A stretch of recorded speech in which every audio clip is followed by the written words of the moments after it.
read both Stephen Gray's and Graeme Keith's brilliant articles on the PERT distribution. I have admired both of these brilliant risk practitioners for many years, by the way. Let me add my 2 cents on this discussion by providing practical ways by which PERT's limitations and weaknesses can be somehow overcome. Let's start with an example. Assume an expert engineer has provided the 3 required parameters on any given risk impact or severity defined with a PERT. Minimum of 20, most likely of 50, and maximum of 100. I will use at-risk's powerful distribution tools, and the density curve looks like this. As Gray summarizes, the modern beta PERT is a reversed engineer replica of the distribution chosen for convenience in the 1950s to convert 3-point estimates into a mean and variance. So let's do that. Being then the PERT a limited parameterized beta, we can reverse engineer the beta general it comes from. A beta general distribution in at risk requires 4 parameters: a minimum, a maximum, alpha 1, and alpha 2. Its mean will always be defined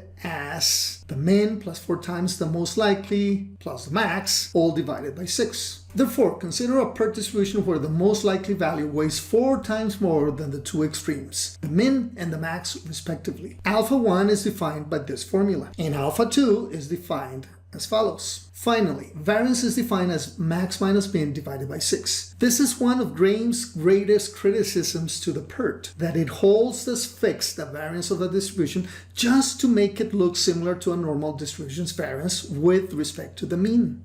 Having calculated alpha 1 and alpha 2 respectively at 250 and 350 with the other 2 parameters in place, min and max, we can reverse engineer the beta general from which this PERT comes from. When overlaying them, the PERT with 3 parameters and its sister beta general with 4 parameters, they are identical. Now, Graeme also states that the mode is a problematic parameter with which to parameterize any distribution. I tend to agree with him. So let's hypothetically add another piece of information that may enhance the quality of our probabilistic assessment. Consider that the expert says that given respective minimum and maximum of 20 and 100, anything beyond 60 has only 10% of probability of occurrence.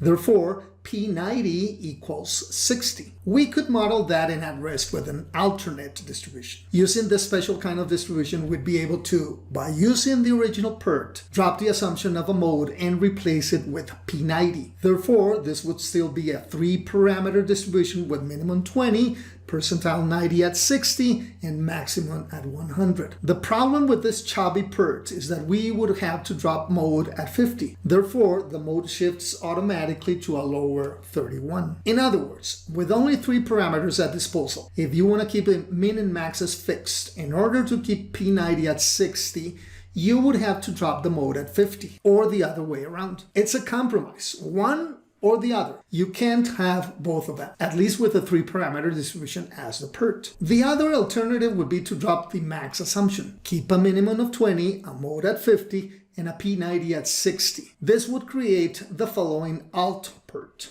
However, here comes flexible 4-parameter beta general to the rescue. Min, max, alpha 1, and alpha 2, which are shape parameters. With 3 parameters fixed, min, max, and alpha 1, I can start a trial and error process for different alpha 2s until I get to a level where 60 becomes the 90th percentile. This happens at 5.98. At this point, I have created a 4-parameter beta that complies with required min equals 20, max equals 100, and P90 equals 60. And yet, we haven't even required to try different alpha 1s. Only alpha 2 has been modified. Remember what I'm trying to achieve here. A distribution with a min of 20, a max of 100, a P90 of 60, and a most likely original value of 50. This can be achieved by at least 2 ways with at-risk. Alternative 1. Start by creating a standard beta general. Select the respective min and max with the named references. Change standard parameters to alternate parameters. Select 50th and 90th percentiles for replacing respectively alpha 1 and alpha 2. Change the last 2 percentiles to the original parameters min and max. After clicking OK, insert respectively 50 and 60 for the 50th and 90th percentiles. You will now verify that 90th percentile matches to 60 and median to 50, min to 20, and max to 100. As you can see, we're using here an alternative beta PERT distribution. The power of using percentiles instead of standard parameters and the flexibility of a 4-parameter distribution. Alternative 2. Solve for alpha 1 and alpha 2 using an optimization algorithm that matches the mode and the 90th percentile of the required distribution. I have done this with Evolver. In this case, the optimization generated alpha 1 equals 11.20 and alpha 2 equals 17.99.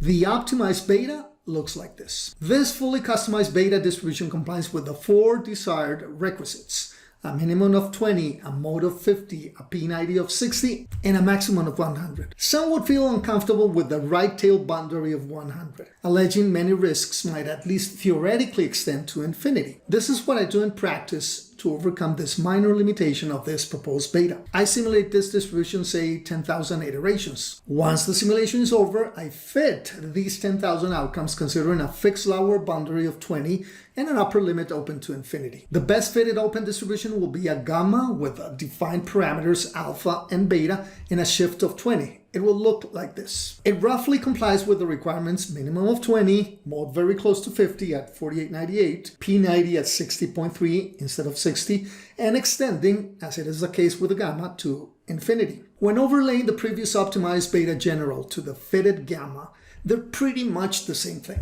At 60, the fitted gamma becomes P89.5 instead of P90. From my empiric point of view, good enough an approximation. In other words, in this particular example, discrediting the beta general just because it is a bounded one may be too harsh. Insisting on boundlessness will not substantially change the results of the outcomes of a Monte Carlo simulation with or without the gamma. In a simulation I ran with 1 million iterations, not a single outcome came over 99.83. Therefore, it's a nuisance to insist on boundlessness given the power and flexibility of a beta general. To conclude, yes, you could do better than PERT, which is no more than a rigid beta. The important thing here is to know in advance what you want, and usually what you want is to focus on a certain percentile as opposed to a central point such as a median or a mode. Alternate distributions based on defining a percentile instead of a standard parameter of either a beta or a PERT will take you closer to a better distribution. But then, with thousands of activities or costs to which we need to elicit distributions on a real-life project, who has time for all of this? My recommendation: use a PERT or an alternate PERT to save time,